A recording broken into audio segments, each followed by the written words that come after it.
Welcome to Talk Treatises. It's great to be back. Today we are staring into the abyss of one of the greatest survival stories ever committed to papyrus.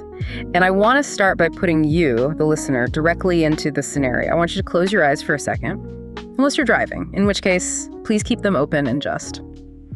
Imagine this. Okay. You are a soldier. A mercenary, to be precise. You are part of an army of 10,000 elite heavy infantrymen.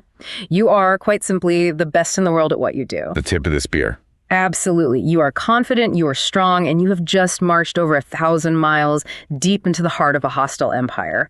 You're expecting a massive payday. You're already thinking about what you'll buy when you get home. And then in the blink of an eye, the floor just drops out from under you. It is the ultimate nightmare scenario, isn't it? It's that exact moment where supreme confidence just curdles into absolute terror. Exactly. Your employer, the man paying your wages, the prince you followed, is killed in battle. But it gets worse. Your generals, the men who know the maps, the men who speak the language, the ones who know the way home, are invited to a peace conference. A parley. Under a flag of truce, and they are murdered. The entire senior command is just gone. You are effectively decapitated. And not just the leadership, it's the collective brain of the army. The institutional knowledge. Everything that makes you an army instead of a mob has just been surgically removed. And now you are surrounded by millions of enemies who want you annihilated. You have no maps, no food, no guides. You are 1,000 miles deep in territory you don't understand, surrounded by people who hate you. You're in the middle of modern-day Iraq, and you have to get back to Greece on foot. It sounds like a Hollywood pitch. It does, but this isn't a hypothetical. This isn't a movie script. This happened. It really did. And the scale of it is just, it's terrifying to even contemplate. So today, in this deep dive, we are unpacking Xenophon's historical account of this disaster, an account we now know as the Anabasis. A remarkable text. It's often referred to simply as the March of the 10,000, but I think that title almost, it undersells the complexity of what happens. This isn't just a war story. Not by a long shot. So what is it then? Well, it's the foundational text on the psychology of command under extreme duress. It is, I would argue, the single best study in the mechanics of a fighting retreat, which, as any military historian will tell you, is the single most difficult maneuver in warfare. More difficult than an attack. Oh, by an order of magnitude. An attack has momentum. A retreat is a controlled disintegration, and it almost always turns into a rout. But perhaps most fascinatingly, this is the story of the birth of what I'd call a roving state. A roving state? That's an interesting way to put it. Explain that. It really is the core of the story for me. We are going to look at how a headless mob of terrified mercenaries on the brink of annihilation transform themselves into a traveling democracy, a mobile polis, a moving city-state, just to survive. Wow. It's a case study in how political structures can emerge spontaneously from chaos when the alternative is death. That is a wild concept. So let's set the stage. We need to understand the world these men were living in. The date is 401 BC. What's the vibe in the ancient world right now? Why are there 10,000 Greek soldiers for hire just wandering around the Middle East? The vibe is restless. Deeply restless. You have to remember the Peloponnesian War has just ended. That was the massive 27-year meat grinder between Athens and Sparta that absolutely wrecked the Greek world. The Greek World War. In every sense. The war is over, but it left behind a very specific and very dangerous byproduct. Thousands upon thousands of men who know nothing but war. A whole generation shaped by trauma and violence. Precisely. You have thousands of hardened veterans hoplites, these heavy infantrymen who have spent their entire adult lives in formation. Their farms have been burned, their cities have been defeated, or they've been exiled because their side lost the local political struggle. They're wandering around with their spears and shields looking for a paycheck. So they're professional soldiers with no war to fight. They can't farm, they can't trade, they only know the phalanx. They are frankly dangerous men with far too much time on their hands and a whole lot of military skill. And while this is happening in Greece, over in the Persian Empire, there's a family drama brewing. A massive one. Right. To the east, you have the Persian Empire. It's the superpower of the day, the monolith. Artaxerxes II is the king of kings sitting on the throne in Babylon. But his younger brother, Cyrus, thinks he can do a better job. The classic ambitious younger brother. Exactly. Cyrus is the satrap, the governor of Asia Minor, so modern-day Turkey. He's charismatic, he's fabulously wealthy, and he's incredibly ambitious. He has a massive chip on his shoulder. He thinks he should be king. So he sees this well, this surplus of Greek military talent, and a light bulb goes off. A big one. He thinks, I can use them. The Greeks were considered the best heavy infantry in the world at this time. The Persian army was huge, but it was mostly light cavalry and levies. The Greek hoplite phalanx was like an armored fist. So Cyrus starts hiring, but, and this is the absolute key to the whole setup, he doesn't tell them the truth. He lies to them. He starts as a lie of omission, really. He hires them under the pretense of fighting some local Pisidian tribes who are, raiding his territory. It's framed as a police action, essentially. Come do a quick job, crush some hill tribes, get paid, go home. Exactly. He gathers this massive force, the 10,000, and starts marching them inland, east. And he only slowly, piece by piece, reveals his true intent after they've marched so far that turning back would be more dangerous than going forward. Which is? He is marching on Babylon to kill his brother and seize the throne of the Persian Empire. The ultimate bait and switch. Come for the police action, stay for the regicide. And by the time they fully realize what's happening, they're so deep in enemy territory, and the promise of the bonuses and the loot is so high that they go along with it. What choice do they have? So let's look at this army, the 10,000. We need to know who the players are before the game falls apart. It's a motley crew, right? Not a unified national army. Oh, absolutely not. It's a pan-Hellenic force. You have Spartans, Boeotians, Thessalians, Arcadians. I mean, these are guys from city-states that were trying to kill each other just a few years before. Now they're marching shoulder to shoulder for Persian gold. And the leadership is just as varied. The key figures seem to represent these different archetypes of command, which becomes really important later. Vitally important. It's like a case study in leadership styles. So walk us through them. Who's in charge at the beginning? First, you have Clearchus the Spartan. He's the dominant figure early on. He is an exile from Sparta, which tells you he's probably not the most agreeable person. He's a true disciplinarian. The text describes him as having a grim countenance. He's the kind of guy who believes, and he says this, that a soldier should fear his commander more than he fears the enemy. He is the very embodiment of Spartan severity. If you stepped out of line, he'd strike you with his staff. No questions asked. The classic hard-style leader, the drill sergeant from hell. He rules by fear. Precisely. Then, as a complete contrast, you have Proxenus the Boeotian. He's younger, maybe around 30. He's ambitious. He dreams of having a great name in history, but he's gentle. He wants his men to love him. He wants to be their friend. The nice guy leader. And it's a problem. He struggles to discipline them because he craves their approval. His men obey him when it suits them, but they don't really fear or respect his authority in a crunch. So you have fear and you have love. Who's the third archetype? The third is Menon the Thessalian. And he's the villain of the piece in many ways. He is completely duplicitous, obsessed with wealth and power. He's willing to lie, cheat, and play dirty politics to get ahead. The Machiavelli. 100%. He respects power, but he thinks honesty is for fools. He's the ruthless corporate climber, just with a spear instead of a briefcase. He wants to get rich, and he doesn't care who he has to betray to do it. And then there's Xenophon, the man telling the story. Yes, the author. Yeah. And here's the great twist. Xenophon isn't a general. He isn't even really a soldier, at least not at the start. He's officially listed as a volunteer. He's a tourist. He's backpacking through a military coup. Essentially, yes. It's incredible. He's an Athenian, a well-educated gentleman, and he's a friend of Proxenus, the nice guy general. Proxenus basically invited him along for the adventure. Come see the world, maybe make a bit of money. And wasn't he a student of Socrates? He was, the philosopher. He was part of that Socratic circle. In fact, there's this great little anecdote at the beginning of the text. Before he left Athens, Xenophon went to Socrates and asked for advice on whether he should go. And what did the great philosopher say? Well, Socrates, being very wise, immediately saw the political danger. He suspected that getting involved with Cyrus, who had funded the Spartans to help them beat Athens in the war, might be very bad for Xenophon's reputation back home. It would look like treason. A good point. So Socrates told him, don't ask me, go consult the oracle at Delphi. Ask the god Apollo. That's some serious advice. Did he do it? He did, but Xenophon pulled a fast one, a really clever bit of sophistry.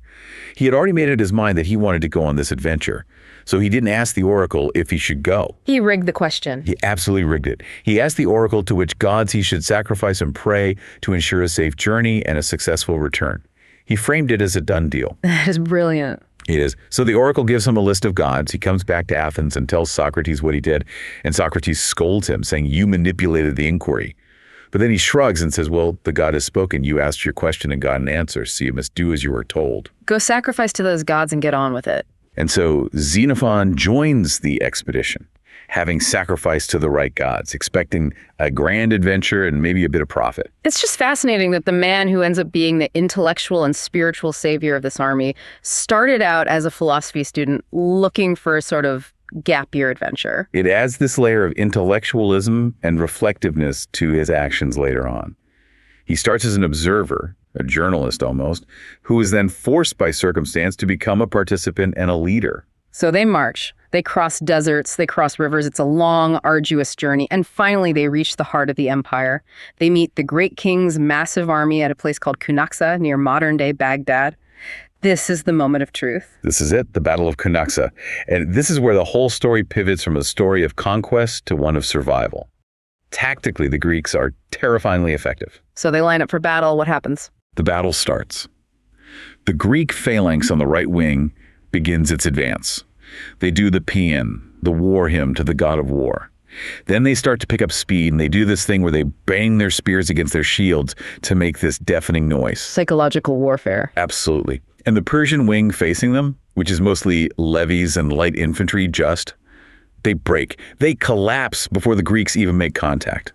The Greeks rout them with barely a scratch and pursue them for miles off the battlefield. So they're winning. They are crushing it. They think the day is won. They're probably already mentally spending their loot, thinking about the victory feast. But while the Greeks are winning their little part of the battle on the flank, a strategic catastrophe is happening in the center. Cyrus. He's with his elite cavalry bodyguard. He spots his brother, Artaxerxes, surrounded by the royal guard, and instead of staying back and commanding the battle like a general should, he loses his temper. He gets consumed by personal hatred. A fatal mistake. The text says he shouted, "I see the man," and charged him directly. It was a rash, emotional, completely unprofessional move. He wanted to kill his brother with his own hand. And does he? He gets close. He wounds Artaxerxes, but in the melee, he gets isolated from his guards. He's struck by a javelin under the eye and killed instantly. And just like that, the entire rebellion is over. The war is lost. But the Greeks don't even know it yet. That's the tragic irony. They come back to their camp, triumphant, thinking they're the victors of a great battle. It's only the next morning that messengers arrive and they learn the truth. Cyrus is dead. That realization must have been sickening. A cold dread. They won the battle, but they lost the war. That's the line Xenophon uses. Precisely. They are mercenaries without a paymaster. The only reason they were there, to put Cyrus on the throne, is gone. With Cyrus dead, they are just 10,000 armed trespassers in the middle of the king's empire. They are victorious, standing on a conquered battlefield, but they are strategically adrift. They have no purpose. None whatsoever. So now the game changes completely. It's no longer about conquest, it's about extraction, it's about survival. But the Persians aren't just going to let them pack up and walk home, are they? I can't imagine they would. No, but the Persians are also in a bind. The king's top general, a satrap named Tissaphernes, saw what the Greeks did at Cunaxa. He knows, and the king knows, that they can't beat this Greek phalanx in a straightforward pitched battle.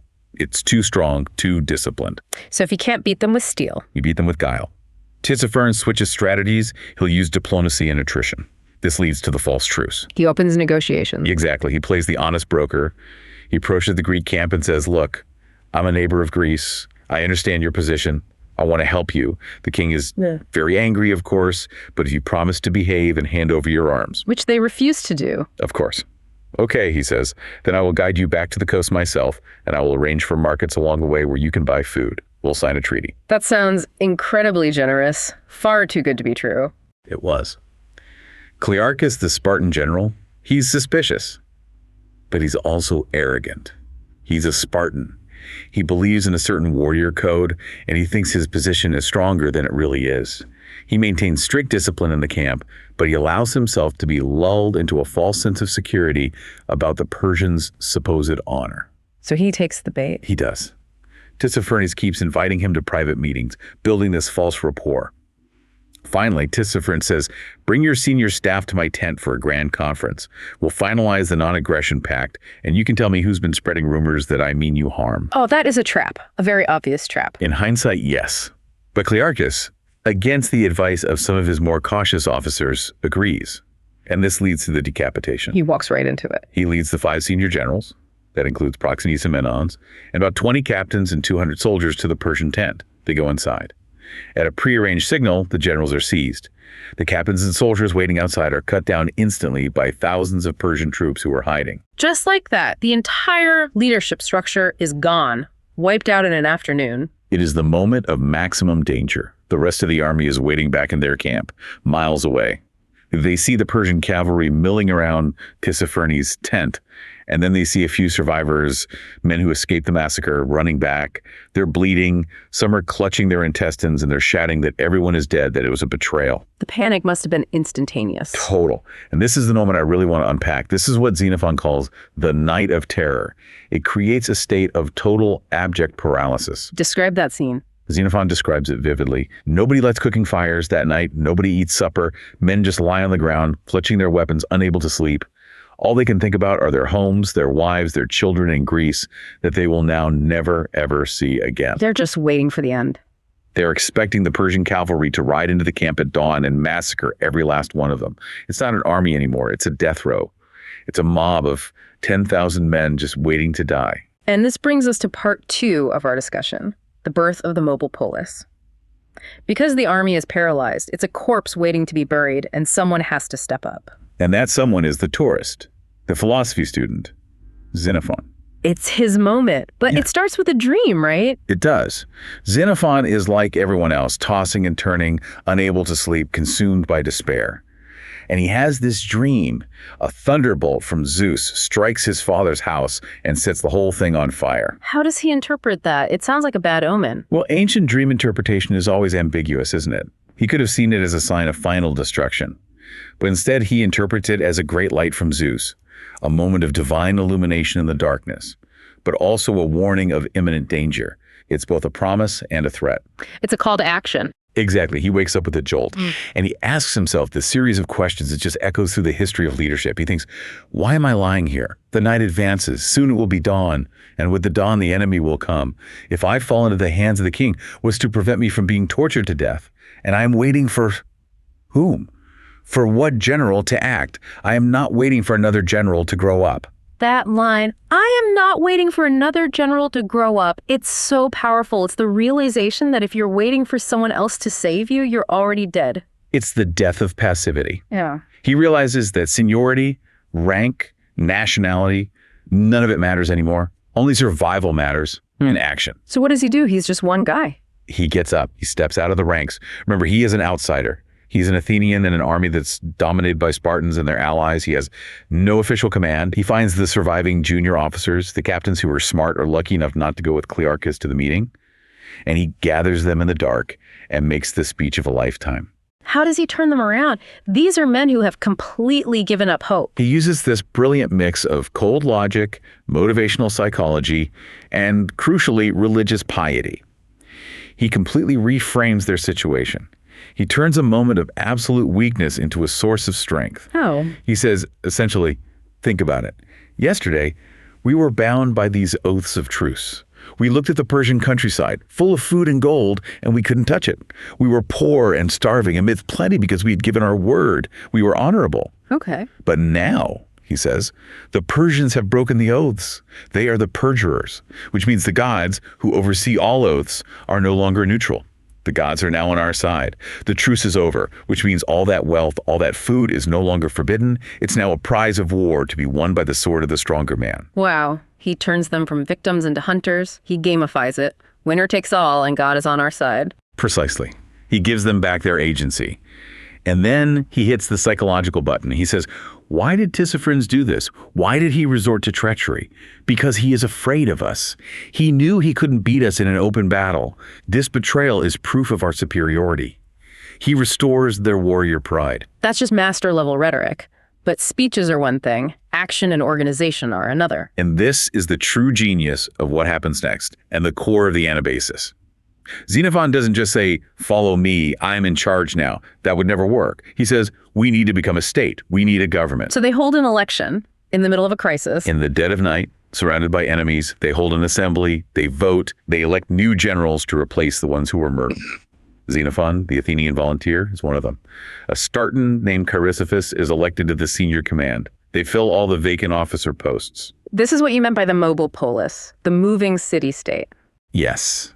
From this moment on, the 10,000 cease to be just a mercenary company operating under a single commander. They become a traveling democracy. Big decisions are put to a vote of the whole army. They hold trials for misconduct. They debate the route they should take. Like a town hall meeting, but with spears. Exactly. It is the Greek city-state model put on wheels, or rather on sandals, and sent marching through the heart of Asia. It's not a top-down tyranny like the Persian Empire they're fleeing. It's a bottom-up consensus engine. And its only fuel is the desperate need to survive. So they have new leaders, they have a new democratic structure, but they still have to move. And the Persians, Tisiphernes, they aren't just letting them walk away. Oh, not at all. Tisipherne is furious that his trick didn't cause the army to disintegrate. So he starts chasing them, harassing them mercilessly. And this is where we see the tactical innovation forced by crisis. What's the problem they're facing? The Persians have excellent light troops archers and slingers, and a lot of cavalry. The Greeks are heavy infantry hoplites. They're like a tank. They're great for smashing things up close, but they're slow. The Persians would just ride up, stay out of spear range, shoot arrows, sling stones into the Greek formation, and then ride away before the Greeks could even get close. It's a crisis of range. They're getting picked apart from a distance and can't hit back. It's death by 1,000 cuts. They're taking casualties, men were getting wounded, and they couldn't retaliate. Morale was starting to dip again. So Xenophon has to solve this. He identifies the problem immediately. He sees that the Cretan archers they have are actually being outranged by the Persian archers, and the Persian slingers are hitting them from distances the Greek slingers can't match. So he innovates. In the middle of March, he asks the new officers, "Is there anyone here who knows how to sling?" And he finds the Rhodians. He does. The men from Rhodes were famous for their skill with the sling. And Xenophon notices a key technological difference. He sees that the Persians are using stones, big stones the size of your fist. They're heavy, but they're not very aerodynamic. And the Rhodians? The Rhodians use lead bullets. Lead bullets, so shaped projectiles. Exactly. Small, almond-shaped bullets made of lead. And basic physics tells you what happens next. A lead bullet is much smaller and far denser than a stone of the same weight. It has much less air resistance. Xenophon notes in the text that the Rhodians, using lead, had double the range of the Persian slingers who were using stones. So they basically just invented sniper rifles compared to the Persian muskets. They can now outrange their harassers. That's the perfect analogy. He forms a new corps of Rhodian slingers. He offers them incentives, immunity from other duties, extra pay. Suddenly, the Greeks can fight back at a distance. Then he improvises cavalry. He takes 50 of the strongest baggage horses, finds the most agile young infantrymen, gives them captured gear, and presto, he has a small cavalry force that can chase away the Persian skirmishers. And they changed the formation of the march too, don't they? They have to. They were marching in a long column, which was very vulnerable. They adopt the hollow square. It's a classic defensive formation. The heavy infantry forms a massive moving box. Inside the box are the baggage animals, the camp followers, the wounded, and the new light troops like the slingers and archers. It makes the army a moving fortress. A moving fortress, defensible from 360 degrees. The Persians can't get at the vulnerable supply train anymore. These quick adaptations, the slingers, the cavalry, the square, are what allow them to survive the march north. So they're fighting their way north, following the Tigris River, but they run into a geographical dead end. They can't cross the river, the Persians are behind them, and they can't go back. Their only way out is up, into the mountains, into the territory of a people called the Carduchians. And this begins part 3 of our deep dive, the ascent and the elements. Now, the Carduchians are, well, they aren't Persian subjects, are they? No, not at all. They are the ancestors of the modern Kurds. And these were fiercely independent mountain tribes who had never been conquered by the Persian king. The Greeks had this moment of hope, thinking, great, the enemy of my enemy is my friend. Spoiler alert, they were not friends. Not even close. The Carduchians didn't care about Persian politics. They just saw 10,000 heavily armed men invading their valleys, and they unleashed a brutal campaign of asymmetric guerrilla warfare. This wasn't a battle in the open field. This was hell. The Carduchians occupied the high ground on all the mountain passes. They would let the Greek column enter a narrow valley and then attack from above. They rolled massive boulders down the cliffs. Xenophon describes them as being like wagon loads of rock crashing down and smashing men and animals. It sounds absolutely terrifying. You can't fight a boulder with a spear. You can't. It was a brutal 7-day slog through the mountains. Xenophon writes that they suffered more casualties and more hardship from the Carduchians in those 7 days than they did from the entire Persian king's army during the rest of the campaign. So how did they get through? Hand-to-hand fighting for every single pass. Xenophon and Chrysippus had to split the army, making night marches to outflank the Carduchian positions, storming peaks just to secure passage for the vulnerable baggage train down below. It was a constant, exhausting cycle of fight, climb, freeze, fight, climb. And once they get through that nightmare, they hit the next boss level, General Winter. They emerge from the mountains and enter the high plains of Armenia. And this is where the physical toll becomes almost unbearable. This is where the enemy isn't human anymore. The enemy is the planet itself. They are marching through snow that is, in some places, 6 feet deep. They are freezing. And you have to remember, these are Greeks. They're from the Mediterranean. They are not equipped for an Armenian blizzard. They don't have parkas and snowshoes. They have woolen cloaks and leather sandals. The descriptions Xenophon gives are just visceral. The baggage animals, the horses and mules are freezing to death, sinking in the snow. The soldiers are suffering from severe frostbite. Toes and fingers are turning black and rotting off. And there's this weird condition he mentions. Men were blinded by the glare of the snow. Snow blindness. Yes, and another one he calls bulimia. Now, today we associate that word with an eating disorder, but the ancient Greek root is different, isn't it? It is. In ancient Greek, it literally meant ox hunger. It was a fainting sickness. We'd probably recognize it today as a combination of extreme hypoglycemia and exhaustion. Men were just dropping in the snow. They were fully conscious, but physically unable to move, as if paralyzed. Xenophon didn't know what it was at first. He just saw his men collapsing. He found a soldier who had a little food, gave it to him, and the man immediately stood up, revived. So Xenophon realized it was about energy. He spent the rest of the day running up and down the long column, personally handing out any scrap of food he could find to get men back on their feet. The leadership in this section is just, it's incredible. There's a moment where some men just give up. They refuse to go on. They wrap themselves in their cloaks and lie down in the snow to die because, weirdly, it feels warm and comfortable. It's the lethal comfort of advanced hypothermia. Xenophon finds a group huddled together, refusing to move. He tries to plead with them, to reason with them. Nothing works. Then he sees the enemy rear guard, the local tribes, approaching to pick off stragglers. So what does he do? He realizes words are failing. So he grabs a wood-cutting axe from one of the men, and he just starts chopping wood himself right there in the snow. Leading by example. It was an act of shame. Seeing their general, this educated Athenian gentleman, doing the manual labor of a common soldier, splitting logs to build a fire, it gave them the jolt they needed to get up and start moving, to start helping. But even then, they had to make these terrible choices. Leaving men behind. They had to leave some of the sick, the ones with the worst frostbite who couldn't walk. The text touches on the agony of that decision, hearing their comrades screaming for them not to abandon them, but knowing that the column had to keep moving or everyone would die in the snow. Yeah. It's just brutal. They push on. They're starving, freezing, fighting off hostile tribes. And then, finally, they reach a mountain called the Tace. This is it. This is the emotional climax of the entire Anabasis. The vanguard of the army reaches the summit of the mountain first. Xenophon is, as usual, in the rear, fighting off skirmishers and helping the stragglers. Suddenly, he hears a shout from the front, a roar.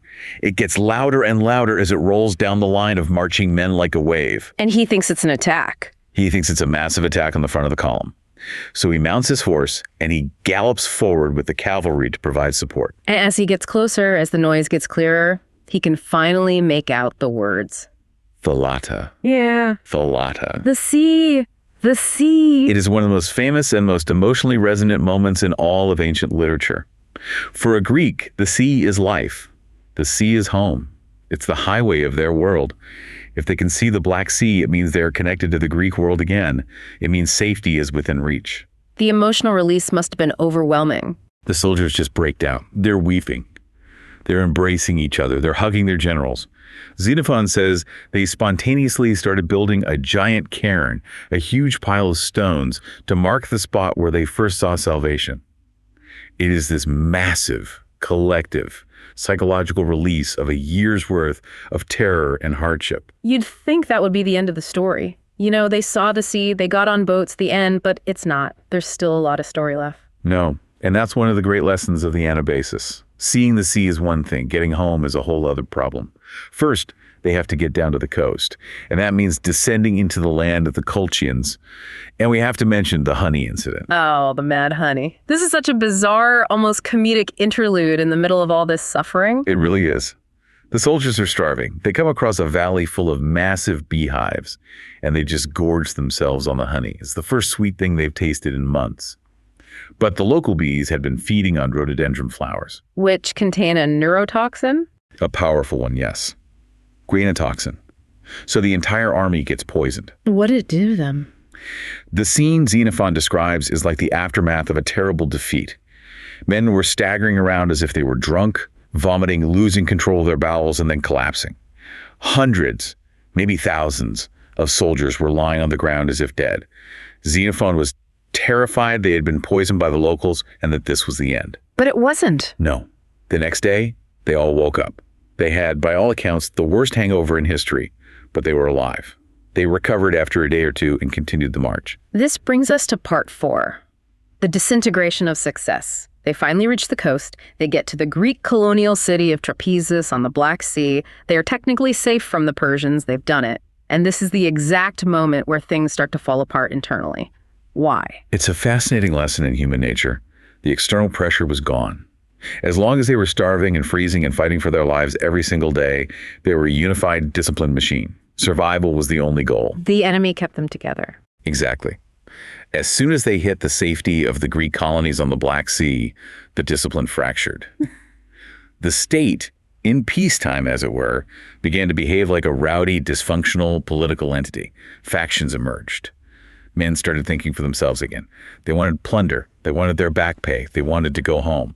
And Xenophon has this grand idea. He looks at this incredible fighting force, this mobile city, and he thinks, why don't we just stop? Why don't we build a real city right here? The colonization scheme. It was a brilliant strategic idea, really.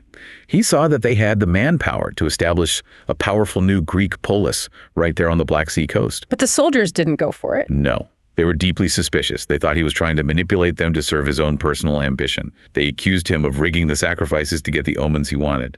The common soldier just wanted to go home to his family in Sparta or Arcadia. He wasn't interested in Xenophon's grand vision of empire building. So the unity breaks down and the army actually splits up. It does. It fractures into 3 separate parts. The Arcadians and Achaeans, who are the largest contingent, decide they want to go off on their own and raid the local villages for loot, without the discipline of the Spartans or Xenophon. The Spartans under Chrysippus want to maintain order, and Xenophon is stuck in the middle with his own loyal troops. And how does that work out for the Arcadians? Terribly. They go off, they immediately get surrounded by the local Bithynian tribes, and they suffer heavy losses. They have to be rescued by Xenophon. It proves his point perfectly. United we stand, divided we fall. But the lesson is learned the hard way. They eventually reunite, mostly out of necessity, and they end up in Thrace, across the sea in Europe, working for a local prince named Seuthes. The Seuthes interlude. It's this really gritty, unglamorous look at the reality of mercenary life. They're no longer the heroic 10,000 fighting for survival. They're just hired muscle for a local warlord trying to reclaim his kingdom from his rivals. And it's not a great job. It's awful. It involves a brutal winter campaign, raiding villages in the snow, burning houses, and to top it all off, Seuthes turns out to be a bad employer. He tries to stiff them on their pay. And of course, Xenophon takes the heat for it. Of course he does. He's trapped in the middle. The soldiers blame Xenophon for not being tough enough to get them their money. Seuthes' advisors blame Xenophon for being too demanding on behalf of the men. At one point, Xenophon is nearly stoned to death by his own troops, who accuse him of being bribed by Seuthes. So he has to defend himself. He has to deliver another great speech, this time a defense of his own life and integrity. He stands before the entire army and he lays out his case. He proves point by point that he hasn't taken a single dime. In fact, he shows them that he is poorer now than when he started the expedition. He tells them he sold his own horse in a desperate moment just to buy food for the sick. It's this incredibly powerful sense of his character. And it works. They believe him. It does. And finally, salvation arrives in an unexpected form. The Spartans, specifically a general named Fibrin, show up in Byzantium, and they have a message. We need an army to fight Tissaphernes in Asia Minor. Tissaphernes, the man who betrayed them. The very same. It's full circle. The 10,000, or what's left of them, are reabsorbed into the endless wars of the Greek world. They're back on a proper payroll. They get to go fight the man who murdered their original generals. And Xenophon, in a final raid, finally gets his payday. He does. In a final raid against a wealthy Persian noble named Anabasis, he captures enough ransom money to finally set himself up financially. After all that hardship, he at least gets his reward. A happy ending for him, at least. On a way, he survived, which was more than most could say. So we've walked through the epic narrative. Now I want to get into our deep dive analysis. Why does this text matter so much thousands of years later? You mentioned at the top something you called the strategic revelation. Yes. This expedition, this march, fundamentally changed how the Greek world viewed the Persian Empire. It exposed the hollow center of the empire. What do you mean by that?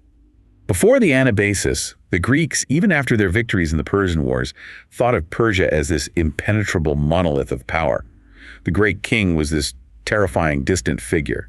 But the 10,000 proved that a small, disciplined, heavy infantry force could march right through the king's backyard, from Babylon to the Black Sea, and the king's massive armies could not stop them. It demystified the great king. Completely. It showed that the Persian Empire was a paper tiger. It had vast territories and huge armies, but it couldn't project power effectively into its own interior against a determined opponent. And who do you think was reading this text 70 years later, studying it very, very carefully? Alexander the Great. Alexander the Great. The Anabasis was, in effect, the military and strategic blueprint for Alexander's conquest of Persia. He looked at what Xenophon did and said, if 10,000 men could do it by accident, without cavalry, without a supply line, and without a plan, what could I do with a professional army, a clear strategy, and the full resources of Macedon? Xenophon opened the door for the Hellenistic age. That's an incredible legacy. It was the reconnaissance mission for the end of the Persian Empire. That's a great way to put it. Then you have the philosophy of command. The text is a masterclass in leadership theory because Xenophon gives us these three perfect case studies. You have Clearchus, rule by fear, obey me or I will strike you. It works in battle, but it creates resentment, and his arrogance gets him killed. Right. Then you have Proxenus, rule by love. He wanted to be a friend to his soldiers. The result was that they didn't respect him or his authority. They walked all over him. And then there's Xenophon's model. Xenophon represents what you might call the Socratic general. His model is rule by reason and consent. He almost never just barks an order. He gathers the men, he holds an assembly, he explains the situation, he outlines the options, and he persuades them that his plan is the best one. He uses dialogue. He treats them as rational citizens, not just as grunts to be ordered around. Precisely. It's leadership through consensus, through rhetoric, and reason. Which brings us to the final major point, the idea of Panhellenism. A unified Greek identity. Yes. Remember, back in 401 BC, a Spartan hated an Athenian. A Boeotian didn't trust an Arcadian. The city-state was the primary identity. But in the heart of Asia, starving and surrounded by people they considered barbarians, those distinctions started to melt away. They had more in common with each other than with anyone around them. For the first time, they began to identify not as Spartans or Athenians, but as Hellenes against the barbarians. It was one of the first major crucibles where this unified Greek identity was forged, not by philosophy or politics at home, but by shared suffering and a common enemy abroad. That's a fascinating point. Okay, let's pivot to our final segment, the thought experiments. We like to take the concepts from the text and push them into strange new territory. What have you got for us today? Okay, let's start with experiment 1, the floating polis. All right, set it up for me. Xenophon himself mentions the temptation to stop the march and found a new city on the coast of the Black Sea. Suppose they had actually done it. Suppose the soldiers agreed. They ignore the urge to go home, and they establish the city of, let's call it Xenophonia, on the coast. A city founded by and populated entirely by 10,000 of the most hardened military veterans on the planet. Exactly. What does that state look like? It would have been a military and economic powerhouse overnight. A militarized democratic republic sitting right on the crucial grain trade routes that flowed from modern-day Ukraine down to Athens and the rest of Greece. They would have controlled the food supply. They could have dominated Pontic trade. It might have become a third power center in the Greek world, a rival to both Athens and Sparta. It might have completely changed the balance of power. Think about this. It might have checked the later rise of Macedon. If Philip and Alexander had to deal with a powerful, aggressive, veteran Greek state on their eastern flank, Maybe the conquest of Persia never even happens. It's the ultimate startup nation, just soldiers and weapons, founding a civilization from scratch. I love it. What's the second experiment? Experiment 2. The decapitated corporation. Let's take the Cunaxa crisis and apply it to the modern corporate world. Imagine a massive, aggressive company trying to pull off a hostile takeover of a rival. Okay, I'm with you. The charismatic CEO who is leading the charge is Cyrus. He's the visionary. In the middle of the merger, he gets killed. He's ousted by the board. He's jailed for fraud. He's removed. At the same time, his entire executive team, the generals, are also fired or indicted. The company is decapitated. So you have the entire workforce, the 10,000 employees, left stranded. They're mid-merger in a hostile market environment, and their leadership is gone. Right. What happens? The middle managers, that's Xenophon and the captains, have to step up. They can't rely on the grand strategy of the dead CEO anymore. Their goal has to pivot from conquest to pure survival. How do we extract the workforce and the company's assets from this disaster? It's a fantastic analogy. It really challenges the great man theory of leadership and business. Can a corporate culture survive if the head is cut off? Xenophon's story suggests that if the underlying culture, in his case, the Hellenic tradition of democratic debate and emergent leadership, is strong enough, the organization can generate new leaders from the ranks and survive an existential crisis. It's about distributed leadership, organizational resilience. Exactly. Resilience isn't about having one irreplaceable genius at the top. It's about having a system that allows genius and leadership to emerge from the bottom when the top is suddenly gone. That is a fantastic and very modern takeaway from a 2,400-year-old story. And that really leads to the final thought on the Anabasis as a whole. It is not a story of victory. They failed in their original mission. Cyrus died. They didn't get rich. They didn't conquer anything. It's a story of failure. But it's a story of successful failure. And that's a crucial distinction. It teaches us that when the grand strategy collapses, the operational goal must immediately shift to survival. And in that context, sometimes, the highest and noblest form of leadership isn't about conquering the world. It's simply about bringing your people home. I think that's a perfect place to leave it. A quick reminder that the thought experiments and strategic applications discussed are for entertainment and educational purposes only. Indeed. Please don't try to found a city with your coworkers. This has been Talk Treatises. Thanks for listening.